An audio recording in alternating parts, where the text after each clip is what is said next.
Good morning, everyone, and I thank our administration for this opportunity. So, I'll be speaking on arrhythmia management, and I'll show some of the works that we have done over this past 3 years. So, before 3 years, we started this subunit of cardiology, that is electrophysiology and pacing unit. So we had instilled a new 3D navigation system. This is the navigation system that we have got, which is a state-of-the-art facility. This is the machine that we use to map the arrhythmia, that is irregular heartbeat or any regular fast heartbeat like ventricular tachycardia or atrial fibrillation or supraventricular tachycardia. So this is the machine, and so how it will appear in a fluoroscopic view. I put this image. So we place a lot of catheters inside the heart. So these are the catheters where my pointer is hovering. So these catheters record the electrical signals. So what is an electrical signal? ECG is also an electrical signal, but if you take the ECG, the electrode size is, the distance between the electrode is quite large, because if you take one of the leads, lead 1, we attach from the right hand to the left hand. So the electrode length is very large, but here if the same is brought within 2 millimeter distance, supposing you are bringing this right hand electrode and left hand electrode very close, this will become like this. So these two tiny electrodes record the heart signal. So we use this signal to decipher where the arrhythmia is arising. So with the help of these systems, we were able to offer plenty of EP services, including electrophysiological study to find the cause of bradyarrhythmias or tachyarrhythmias, do the radiofrequency ablation of supraventricular tachycardia and ventricular tachycardia. We also used this 3D navigation system. This 3D navigation system by means we will create the image of the heart by using an impedance based mapping, which I will show subsequently. Previously we were doing a lot of pacemakers in our department, but now we are also doing a lot of ICDs and CRTs, cardiac resynchronization therapy. So the CRT is used for improving the ejection fraction, that is to improvement of the heart failure patients. We also introduced two new pacing modality. One is left bundle pacing and another is His bundle pacing. You know that there is a sinus node, AV node. AV node gives rise to His bundle. His bundle divides into right and left. We also started doing selectively going into that specific left bundle, that is the bundle branch area, and also pacing the heart to improve the ejection fraction. Renal denervation for resistant hypertension, we offer this procedure, but still we haven't started it. So not only that, in this past 3 years we were doing good academic work. We made around 10 PubMed indexed publication also, with both EP and cardiology departments combining together. This is one of the case I published with Dr. Balaji. This is an occurrence of arrhythmia during anaphylaxis. Again, this is one of our staff who had a prawn. Following that, he had an anaphylactic shock and he went into ventricular tachycardia. Though this was published in Journal of American Medical Association, Internal Medicine Journal. So this is one of the another case report where WPW syndrome we always know. The WPW syndrome itself will have a lot of STT segment changes, but when an MI occurs in a WPW syndrome, the diagnosis based on the ECG is quite challenging. So this case I published with Dr. Manoharan. This was published in Journal of Electrocardiology, again a PubMed indexed journal. Then this is the first case that we used a specific algorithm called as Barcelona algorithm. Whenever if you see a ECG with a pacemaker, because of the pacemaker induced QRS complex distortion, the ST segment elevation will not be very classical if an MI occurs in this patient. So we use this Barcelona algorithm to diagnose an acute myocardial infarction in a pacemaker patient.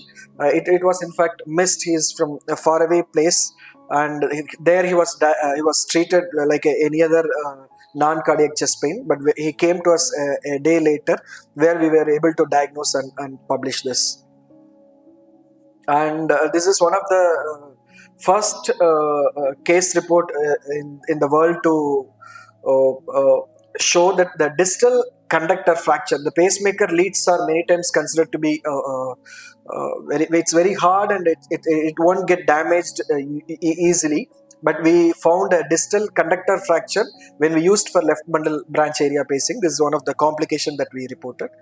And one of the interesting, Brugada syndrome is an arrhythmic syndrome, which is common cause of death.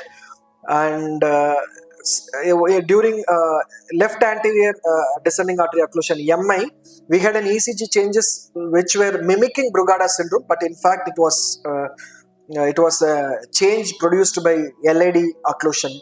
So we had published that also. We were also able to publish some of the invited editorials also for Indian Pacing and Electrophysiology Journal regarding an granular approaches required for electrophysiological recognition of ventricular tachycardia. These were some of the academic works that we have done over these 3 years. So coming to the case, so whenever patient has a heart failure with reduced ejection fraction, we optimally manage those patients with a lot of drugs, but drugs alone are not sufficient for all patients. So what we do is, whenever they have a left bundle branch block, we do a form of pacing modality called as CRT. That is, we try to synchronize the heart, because in a patient with left bundle branch block with heart failure, anterior wall, posterior wall, lateral wall, every wall will move at a different time. So there won't be a coordinated contraction of the left ventricle. Previous times we used to do this procedure by a conventional way, that is, we will put a lead, pacing lead in the right atrium, right ventricle, and we will go into the coronary sinus to the left ventricle. So using these 3 leads, we will try to synchronize the left ventricle. So this is the way we conventionally do it. But in one of our cases, we tried an alternative way. So this is a 74-year-old male with a non-ischemic cardiomyopathy with severe left ventricular ejection fraction dysfunction. Patient was in class 3. If you look at the baseline QRS, it is quite wide, that is 150 millisecond. Our aim in this patient is to reduce the QRS duration. So by reducing the QRS duration, we will be able to synchronize the contraction of the heart. So this is the patient echocardiogram of this patient. This patient also had a severe mitral regurgitation. You can see this is the color flow is showing the mitral regurgitant jet. You can see how large the jet is. This is because of the LV dysfunction. The ejection fraction was around 34% in this patient. So this is a transesophageal view, where you can see a large regurgitant jet of blood going from the left ventricle to the left atrium, producing NYHA class 3 class heart failure. So we opted to do left bundle branch area pacing. So where is this left bundle is located? Left bundle is located in the left side of the interventricular septum. We usually do not place anything in the left side cavity of the heart, because if we place anything, there will be a formation of the clot and the patient will get a stroke.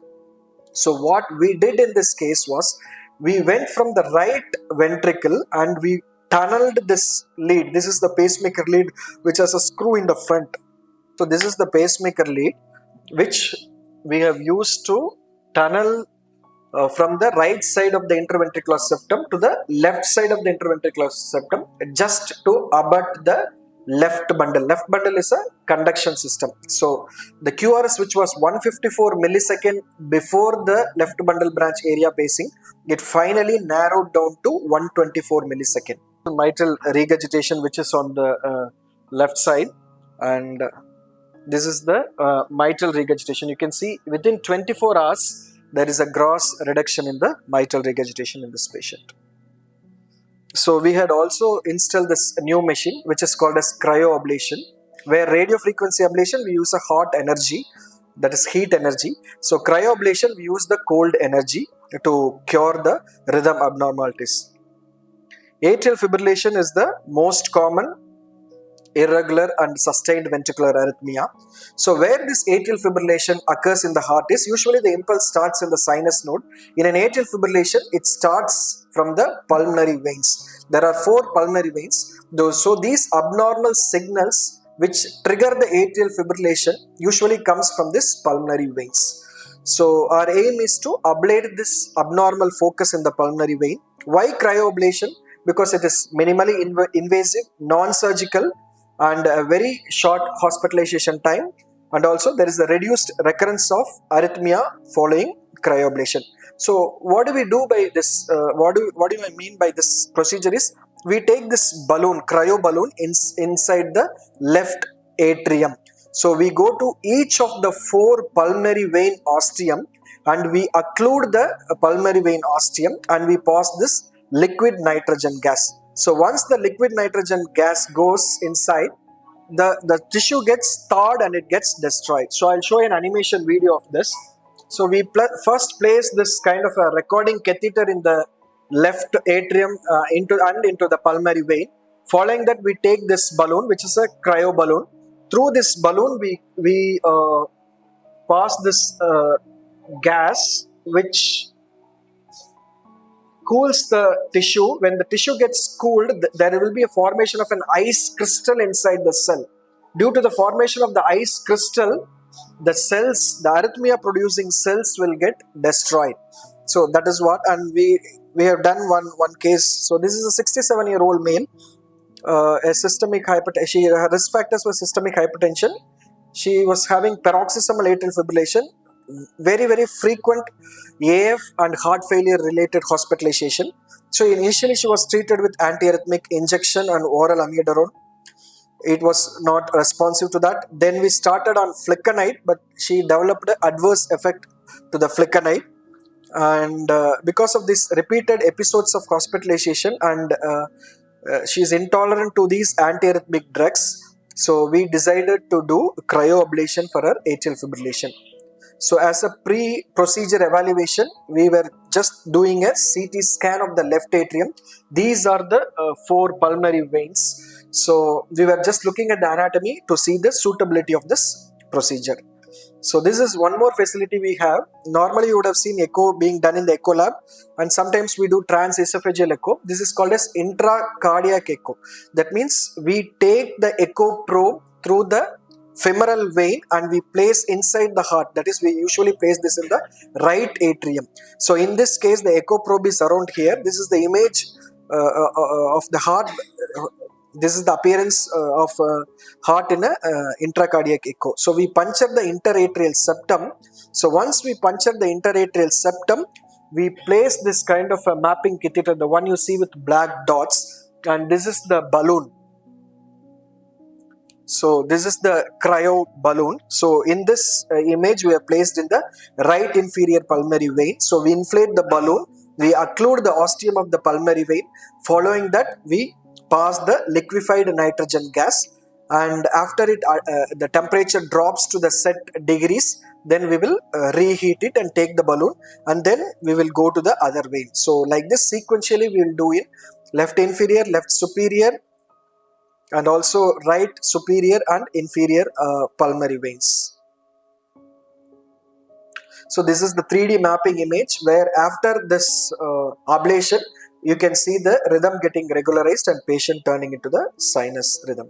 So this is one more case. With this I'll stop. So this is a 24-year-old female, or one of our employee in the ER, and she had a syncope, and she had a PVC burden. Already PVC burden was 34%, and her echo was normal, cardiac MRI was normal, and what really led to her syncope in the ER was not this one. This is a PVC that she was having at the baseline, but she was having this rhythm in the ER. What you can see is a wide complex rhythm which is regular, suggestive of ventricular tachycardia. So this caused syncope in the patient.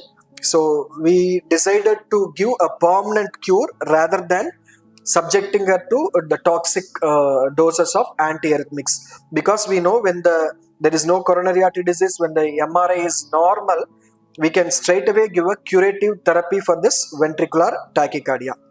So again, I have blown up this image to show the wide complex tachycardia. You can see an occasional P wave, which shows there is a VA dissociation suggestive of ventricular tachycardia. So we took her to the electrophysiology lab, we reinduced this ventricular tachycardia. So we reinduced this ventricular tachycardia in the lab. We reinduced it because only by reinduction we will be able to map the tachycardia and find from which part of the heart it is originating from. From ECG, we can roughly localize whether it's right or left and superior or inferior, but to go to the specific area, we need a mapping. So this is the 3D electroanatomical mapping I was talking about. Instead of using the fluoroscopy, we used the same leads, the same catheters, and create this kind of an anatomy of the heart. So once we create the anatomy of the heart, we will go to each point and we will create some what is called as activation mapping. So because of the activation mapping, we are able to find there are brown dots there, right? So that is the region of the heart from which this tachycardia was coming from. So we directly went to that region and we gave radio frequency energy. So once the radio frequency energy was given, you can see at the fag end, the ventricular tachycardia which was coming, it terminating, and the patient went into the sinus rhythm with occasional PVCs. And after a few more ablations, the tachycardia was cured. So this is the fluoroscopic image where this is the catheter and we go through the aortic valve into the left ventricle just below the aortic valve. So I have put an angiogram of the aorta. So this is the aortic root. This is the left cusp of the aorta from which the left anterior descending artery is arising.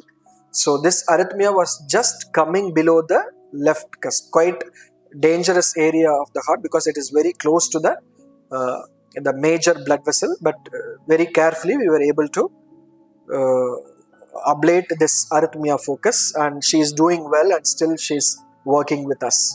So these were some of the arrhythmia cases that we have done, many cases, but due to the lack of time I have shown limited number of cases. I thank our administration, all our consultants for the encouragement, and in future we will be able to upgrade our department and offer much more arrhythmia services, I hope.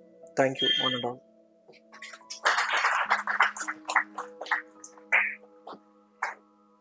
Thank you. Any questions?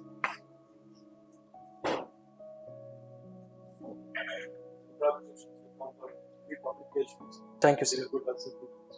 Thank you, sir.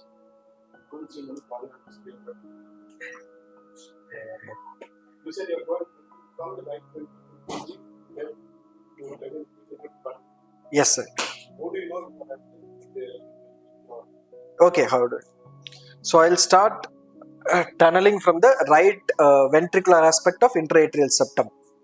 So after every millimeter I go, I will pace that lead. I'll give some electrical energy to the lead so that it captures the myocardium. So every millimeter by millimeter I'll go inside. So when I get this kind of a morphology where there is a right bundle branch, because when you pace the left bundle, you will get a left bundle branch block, right bundle branch block morphology. So when you get this morphology, we will stop. Not only this, we will see lot of physics related parameters. We will see impedance. Supposing you tunnel and you enter the left ventricle, so the impedance will drop because there is no resistance at all.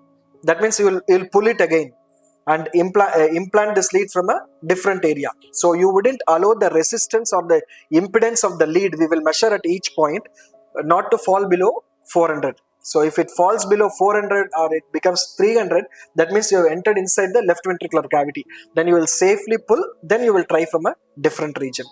So we just occlude the ostium of the pulmonary vein. Of course, there will be some amount of normal tissue damage also. That is useful in the sense it will form a ring of a scar. So the ring of a scar won't allow the impulses to travel down. So that myocardium around the ostium is destroyed. So the electrical impulses cannot travel through the scar. So by that effectively you cut down the impulses that is giving rise to arrhythmia in the pulmonary. That's okay. The continuation of Dr. Kumar's question. So we use various principles. extent, or taking biopsies, biopsies, at various modalities, it's great. The point I understand here is this looks non-contact, Contact. but you infuse The gas. No, it is a contact. We touch the myocardium and then how do we know it? So you touch the myocardium. Yeah. That's so. Because the question I was preparing, if you use a non-contact method, it's continuous flow of blood. So see, we occlude it. Okay. See, we occlude and inject. So nothing is coming inside the heart. No, it's contact. That's my question. It's negative. Okay. So even it's going to be normal tissue, it does not form any problems because it's so superficial. Right. The question to you is after the electrophysiological ablation or various either supraventricular or ventricular, what is the antiarrhythmic requirement state? Supraventricular tachycardias. Many of the patients I see, especially supraventricular, they are off medication. Yes, supraventricular tachycardia. Once we give a curative treatment, we will in the lab itself we will be able to know that. So we will stop all the antiarrhythmic drugs for supraventricular tachycardia. For ventricular tachycardia, if it is an idiopathic ventricular tachycardia like this patient I showed, where there was no myocardial scar or anything, we stop drugs. But if a ventricular tachycardia arises in the setting of myocardial infarction, where there is a lot of scar, where there are a lot of bad tissue, it can occur from a different region. So better to keep that patient on antiarrhythmics. Cardrone we won't like to keep on a long-term basis. So we would like to de-escalate cardrone as soon as possible, and we would like to switch to good dose of beta blocker. Thank you. Any more questions? 80%, sir.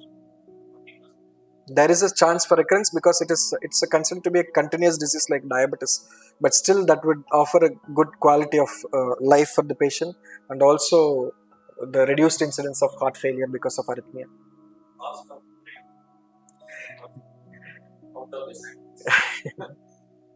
It's quite expensive. Around we can always for around 4.5 lakhs. Is it 20% recurrence of Recurrence of atrial. when you're in combination, every patient gets cured. Every patient comes out of If we select a right substrate, we'll be able to. If it is a paroxysmal atrial fibrillation, of course our success rate is very high. But in case of rheumatic, we don't do because already the atrium is scarred. As it goes from persistent to permanent, the success rate comes down. So as early we do that's a better thing. congratulations on your very complications. Thank you, sir. Thank you, Vikram. Thank you, sir. For nice presentation. Next over to Department of Cardiac Medicine. Before the presentation starts, I would like to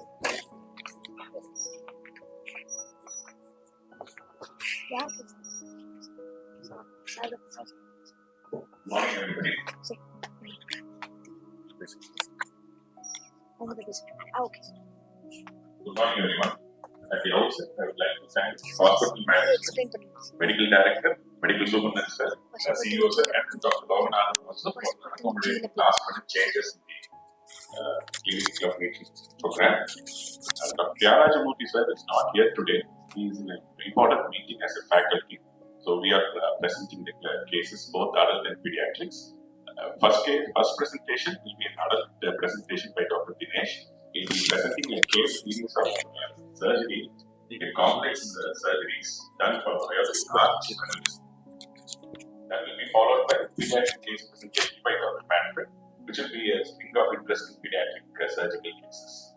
Today I'm going to speak about the adult cardiac cases.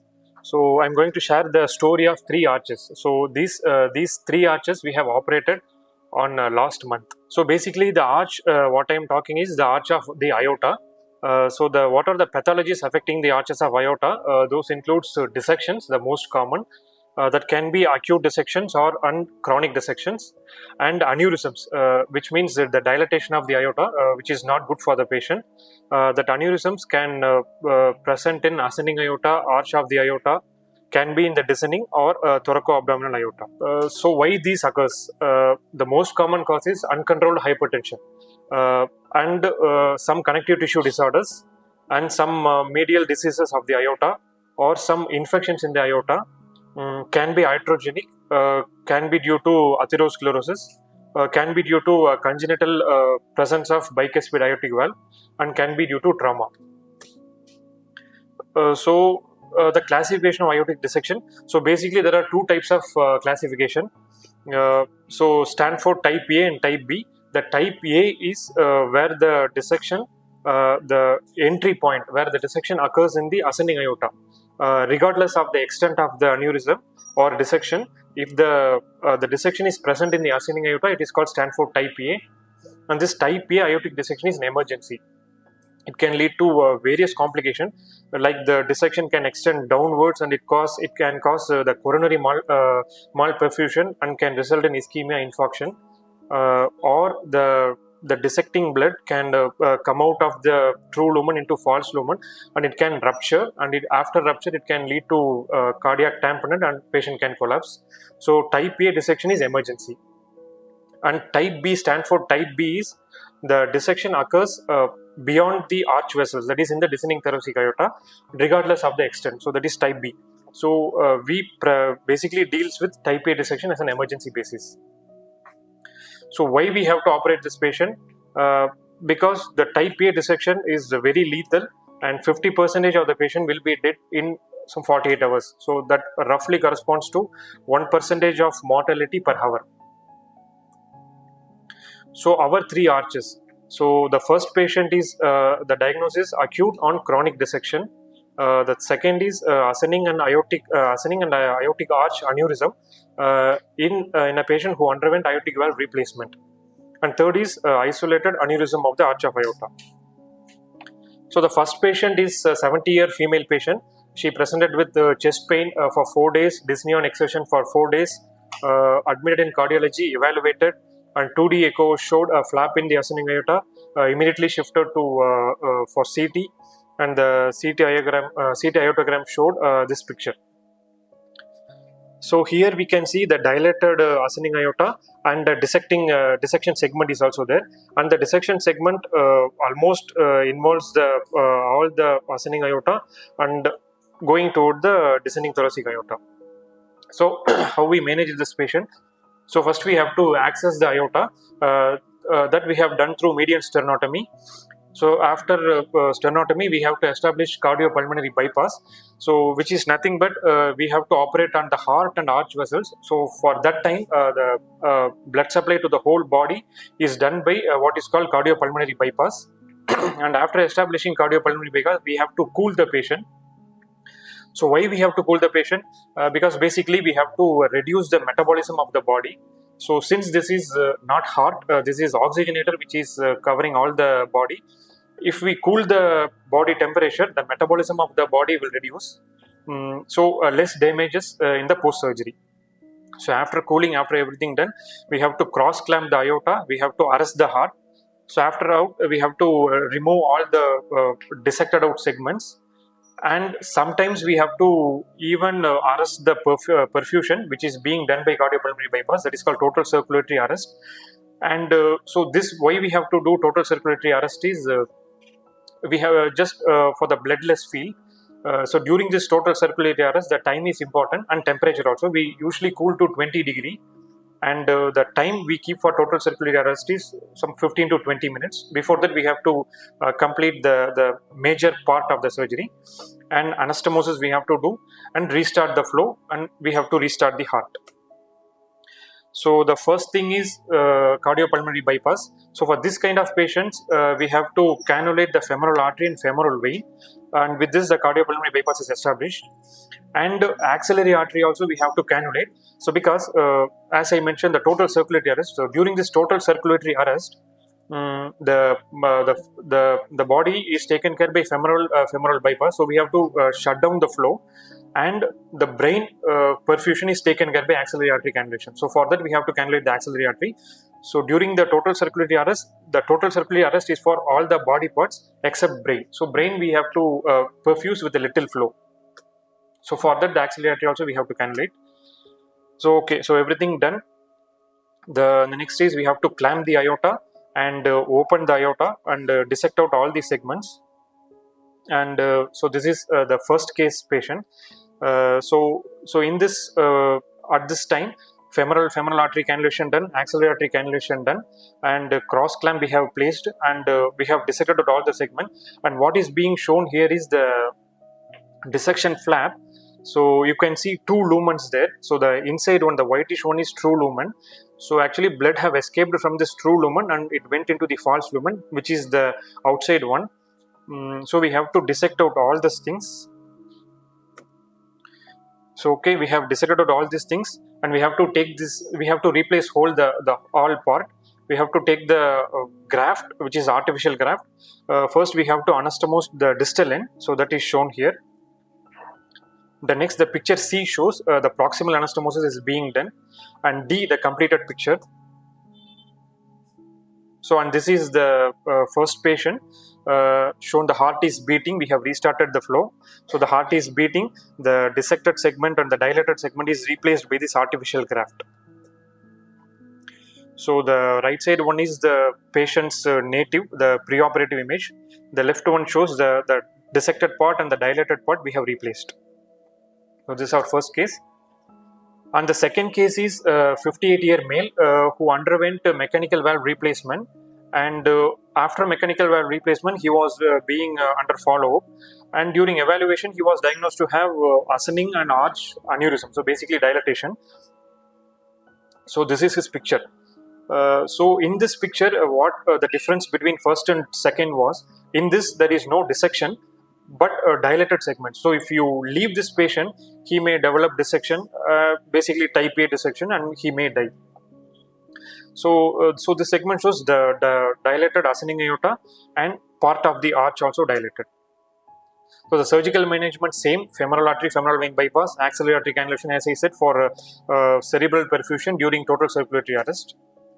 So same, we have clamped, dissected out. The difference between first and second was, in the second one, the arch is also involved. So we have to dissect out the arch segment as an island. So this island, the picture B, has all the arch vessels. So arch vessel is basically neck vessels, innominate, left common carotid and left subclavian. So we have to dissect out all the arch vessels. And here, so what we are showing is the dissection is being carried out in the arch. So we have to totally remove the arch, and we have to take out the arch of the aorta with the island being created. So the island being created, and the same. So after that, just anastomosis is pending. So we have to do the distal anastomosis, and picture D shows the island being anastomosed to the artificial graft, and the proximal anastomosis and de-airing, and we have to restart the heart. So this one, the heart is beating with the island of the arch vessel is being anastomosed, and the top part is being shown. So the right side shows the diseased pathology, and left shows the corrected one. So the third case is isolated aneurysm of the arch of aorta. He is a 60-year male patient. He had no complaints. So on routine master health checkup, he was diagnosed to have some dilated in the echo, and CT done, and which was showing aneurysm of the arch of aorta. And this is the third patient's CT.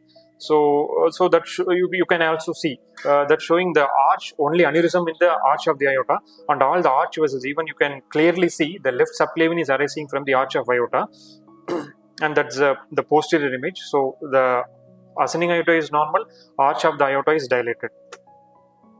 Surgical management same: femoral artery, femoral vein bypass, axillary cannulation for brain perfusion during total circulatory arrest. So this is different from the second case. So here we have to dissect out all the segments. So the picture B shows even the arch vessels we have to remove from the aorta, and C shows all we have removed. And the picture C shows there is a clamp in the innominate artery, and so during this time there is circulatory arrest is happening, and this time the cannula is perfusing the brain. So that is shown in the arrow marks. So this is the third patient. Before any dissection, you can see the whole thing. So what we are clipping is the innominate vein. Yeah, that is the whole aneurysm of the arch of aorta. And by seeing this, we have come to a conclusion that some aneurysm and infective aneurysm. While dissecting out, we have found pus from this aneurysm, maybe sterile pus, but we have pus from the aneurysm. We have all sent for culture, and till now that culture was sterile.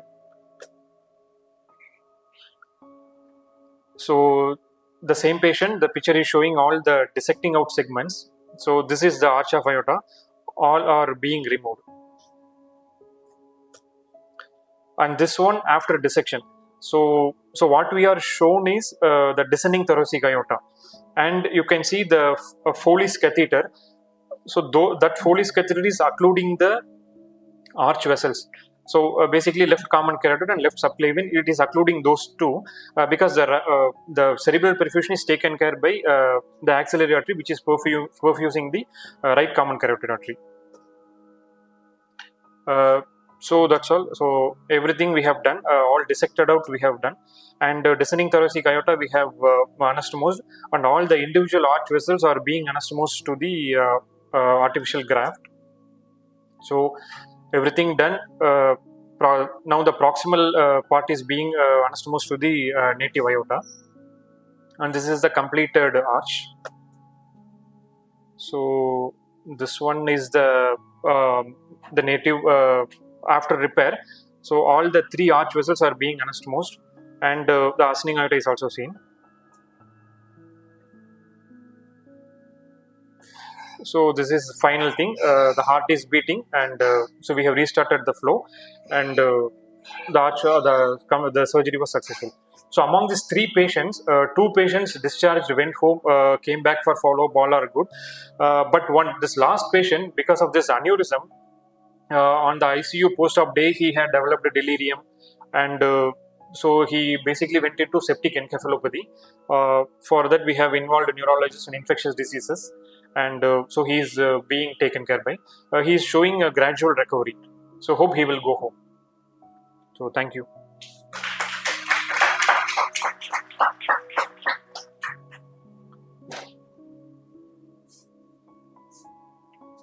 Good presentation. Yes, thank you. Very complex cases. 3 complex cases in a month is a very good number. I think we should appreciate and congratulate Dr. Murthy and doing all these cases successfully. I have a question. And when I was seeing this surgery, Yes, sir. there were some Foley catheters inserted in the vein. What is the purpose and where were they inserted? Yes, sir. So basically, that's what, sir. During the total circulatory arrest, we will be perfusing the one carotid. So we will perfuse the most commonly right axillary. We will be perfusing. So that will go to right carotid. So in the brain, because of that circular villus or some anastomosis, the back bleed will come in the field to the left common carotid, or through vertebral it can come to subclavian. So that will hinder our anastomosis. So to block that one, we will block the left common carotid and left subclavian with the Foley's catheter, sir. Yes. Yes, sir. Because we will perfuse the right common carotid through circular. No, most of the patients will have, or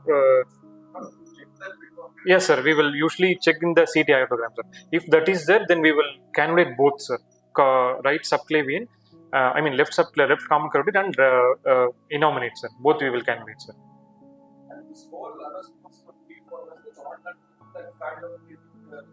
Yes, within that circulatory arrest, sir. Yeah, 25 minutes, sir.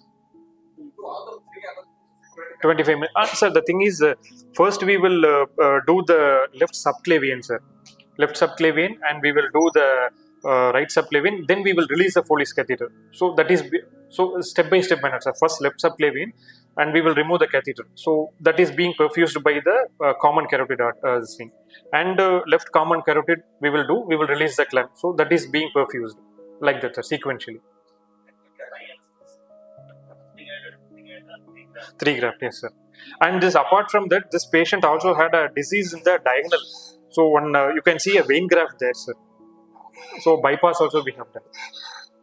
So the vein graft is also seen here. So that is going to diagonal. Dr. Mani, would you like to comment on speakers?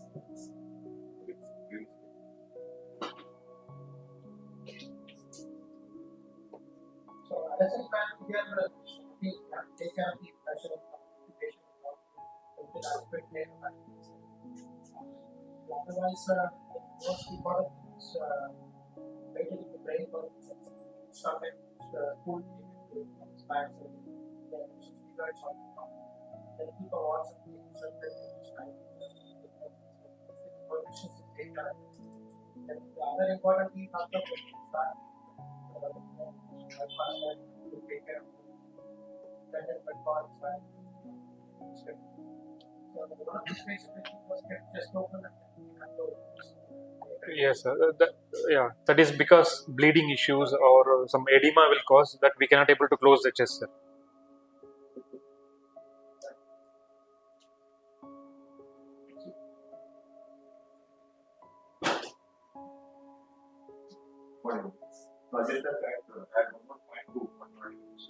Usually, this kind of heart failure, post-operatively, we face sort of complications like bleeding or because of PCS, because the patient will be hypothermia.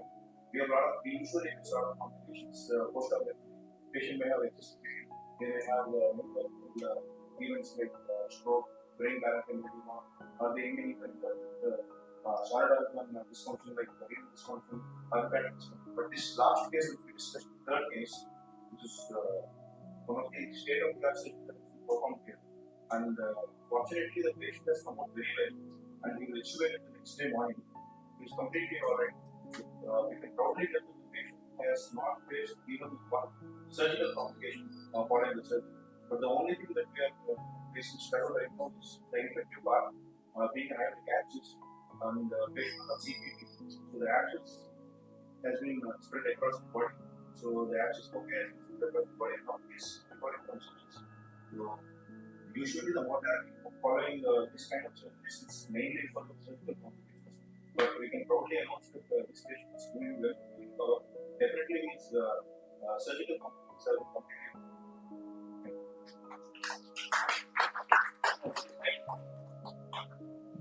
I remember the last case. Yeah. In fact, the story already I know all the stories. Yeah. From pulmonary. was telling. The last case, what will the history become finding? No, it is not at come, sir. We're just waiting, sir. Diabetic eye. Not Yeah. Diabetic. The person should share. Sterile, yeah. Till now it is sterile. But as well as the microdata over many places, the pus around the vessel usually are active. We don't see organisms. Even though it's called as microorganism, it is usually bacterial, but ileum miles just listen inside that it could be because. You remember one of the I think one more also last the one who had ignorant hernia that COPD exacerbation of the large aneurysm. No, this patient only, sir. Last He is the one. actually he had a cough. On evaluation from pulmonary. Yeah, that's for fitness, yes. Cough. Actually, the cough was due to aneurysm. He was not accepting it. They gave her ignorant hernia surgery. Surgery, yeah. Yes. Very nice. Patient came for one thing, one thing with me was trying to test. So the next presentation will be by Dr. Manfred. It will be about interesting case in pediatric cancer. The ostium secundum defects with deficient margins, we plan for surgical cases, and there is another type, like sinus venous type of ASDs with partial anomalous pulmonary venous connections. And sometimes the ASDs will be associated with lesions like valve pathologies like mitral valve regurgitations and anomalous pulmonary vein drainages. This is a video showing the this is a video showing ASD closure done. The bulging out tissue is the pericardium tissue which we use to close the ASD, and you can see the cannula, which is that is the IVC area where the IVC rim was deficit. And this is a picture which clearly shows you this is a pericardial patch which is we use to close the ASD. And this is the ASD with partial anomalous pulmonary venous case, and you can see this is the margin of the ASD, and these are the pulmonary veins, right upper pulmonary veins opening into the RA, which we close with the pericardial patch and baffle it and reroute the pulmonary veins to the LA. And then comes the VSD, which is a most rewarding surgery in pediatric cardiac surgery, because most of the patients of VSD get neglected, and most of the patients become inoperable after a few periods of time because of severe PAH, and they go into Eisenmenger. So these patients will be always benefited from the surgery. So there's few types are there: large perimembranous VSD, subarterial VSD, and coexisting pathologies like valve prolapse and RVOTO, that is right ventricular outflow tract obstructions, can happen. And PDA, usually nowadays PDA patients are undergoing device closures, and patients with who are not suitable for device closure come for surgery, and very preterm babies, very small babies with bigger PDA also come for PDA closures. And so surgical techniques are suture ligation, division and suturing, and PDA clipping. We use the technique of PDA clipping in our department, and that is through the thoracotomy. By thoracotomy, we approach the PDA. This is a picture showing you patient after PDA clipping. The silk stays is the pulmonary artery side. So this is the pulmonary artery, and this is the PDA which was clipped, and this is the DTA.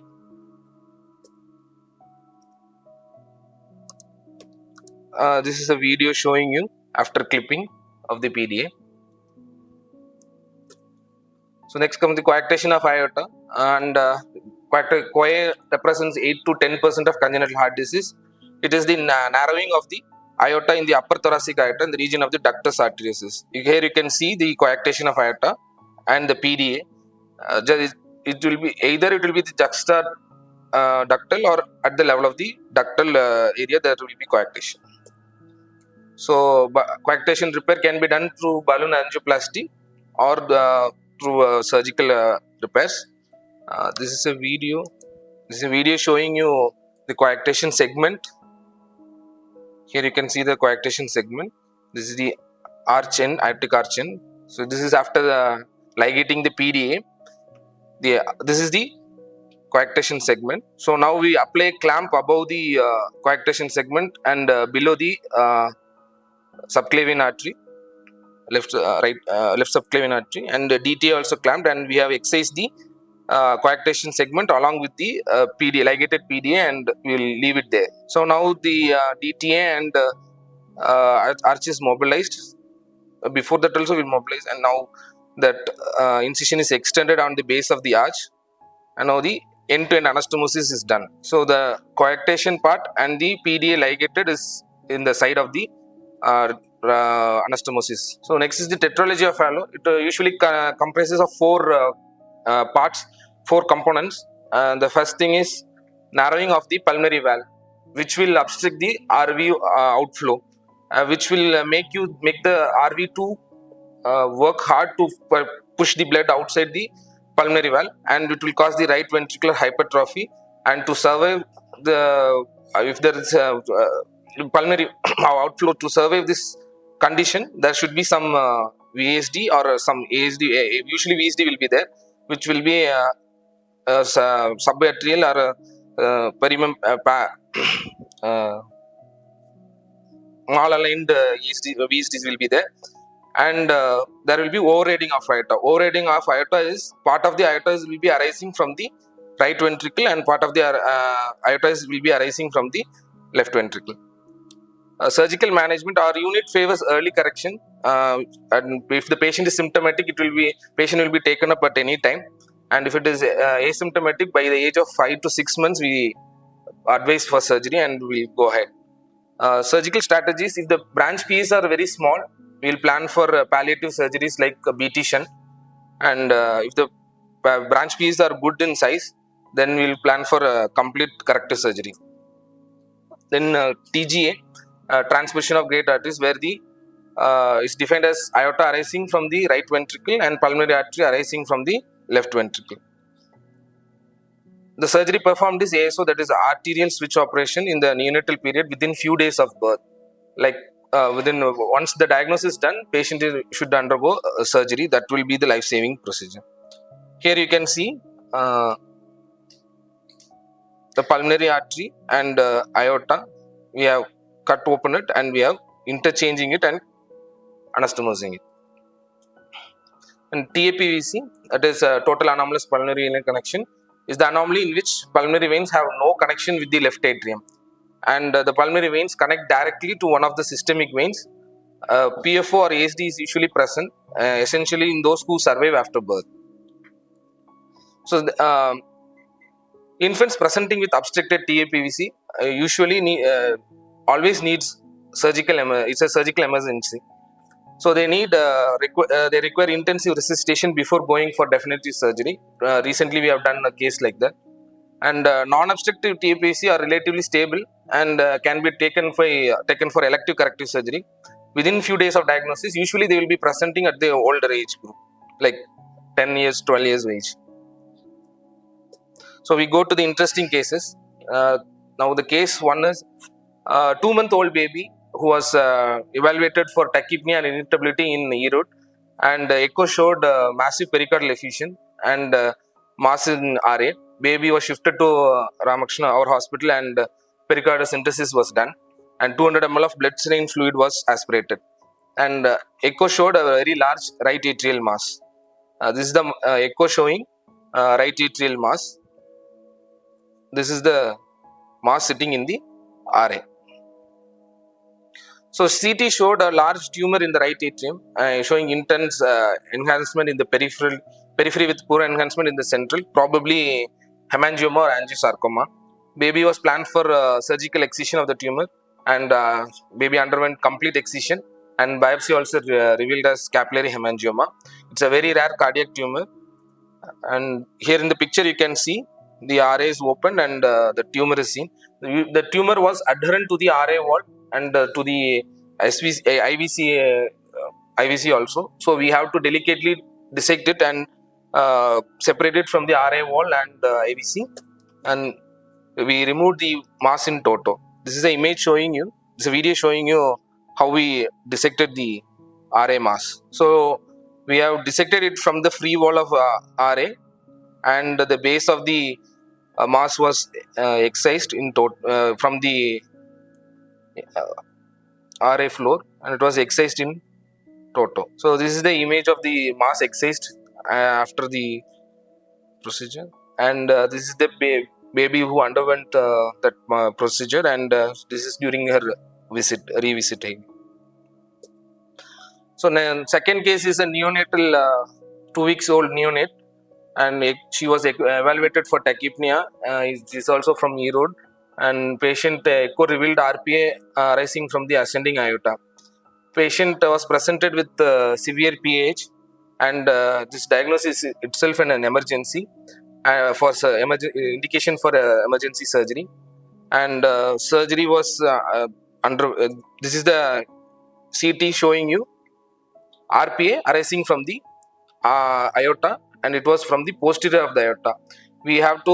What we did was we went on bypass, and we went on short TCA, and we removed the excised the RPA, and we reanastomosed it to the main pulmonary artery. Interesting thing was this baby was born for a underage mother and was taken care of by the collector, and with their permission we have to undergo this surgery, and we did the surgery, and at the age of 2 weeks, now the baby is almost like 1.5 years old, and now she is for adoption in US. She is ready for adoption in US. This is third case. So 1-year-old child with 7 kg presented with repeated respiratory tract infection and chronic cough and tachypnea on excision. Echo was normal, but CT revealed double aortic arch. You can see the double aortic arch. This is the right arch and this is the left arch arising from the main aorta. So diagnosis was done, and that double arch was producing a vascular ring with compression of trachea and esophagus. Surgery was done as like division of the left arch. Here you can see the left arch, and so the division of the left arch alone was done so that the compression of the trachea and esophagus is relieved. This is image showing you post-operatively. This is also very rare case we have seen. And this is a fourth baby. It's a 1 month old child, 1.6 kg. This is the smallest baby ever operated in Coimbatore. She was diagnosed to have a RA mass, 2 centimeter mass, pedunculated mass in the IVC RA junction. The distal end was mobile and it was popping in and out of tricuspid valve, causing tricuspid valve obstruction. So baby underwent RA mass excision, and the mass was sent for histopathology. We are awaiting for the histopathology report, and the baby is also ready for discharge. This is the echo image.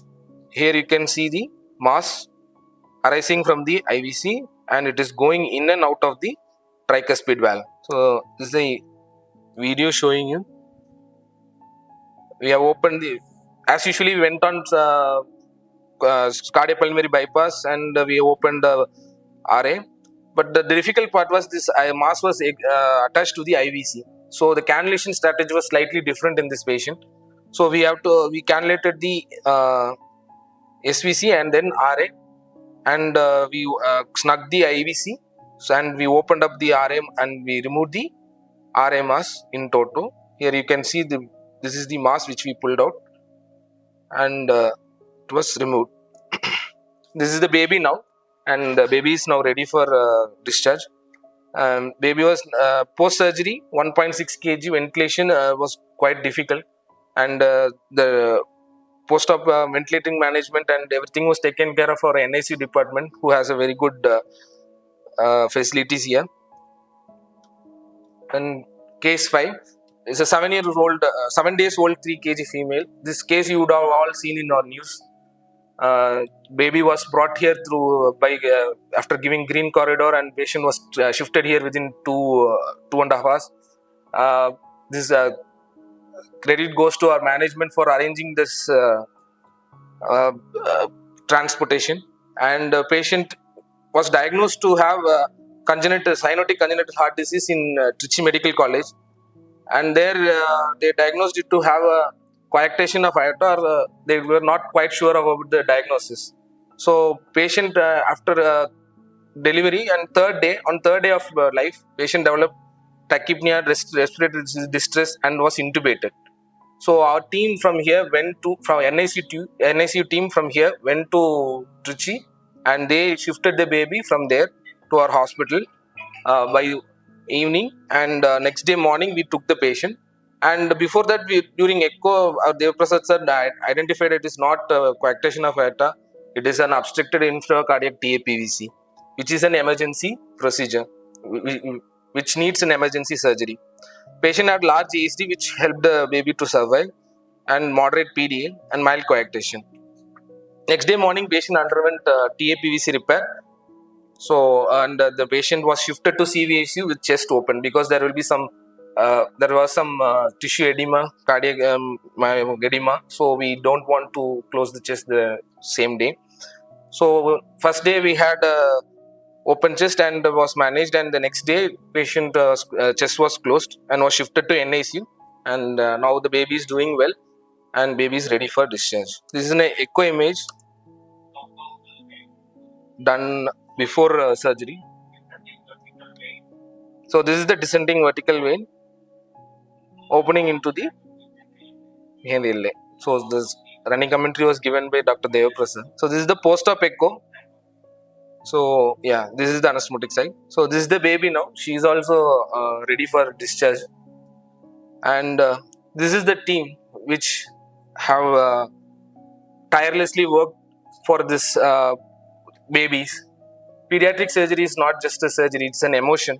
We have a bonding with the baby, and once the babies get new life, it gives you immense pleasure.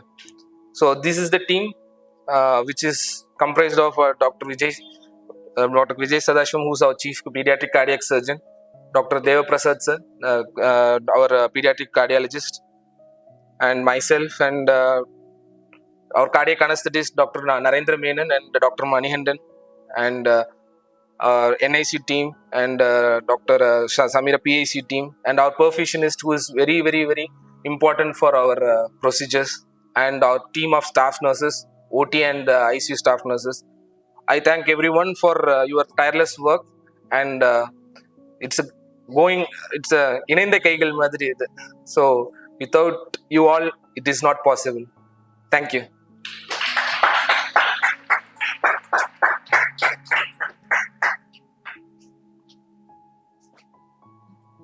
Good presentation. I especially like the last part. In the Kaigal, it's very, very pediatric cardiology and cardiac surgery is not at all a one-man job.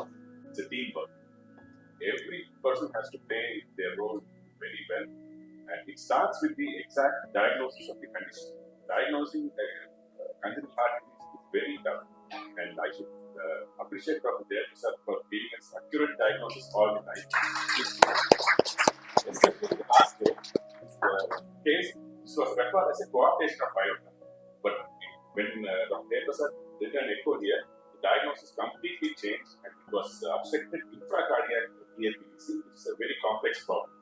So, Dr. Deva sir, you want to say? Thank you everyone for supporting pediatric cardiology. One thing you should not underestimate: management. Yes. Very, very supportive to us, and this kind of support to the management is essential for the pediatric cardiology department as a whole. Where not only the profit and loss statement, but also the emotion and the results of surgery as a teamwork. This is mortality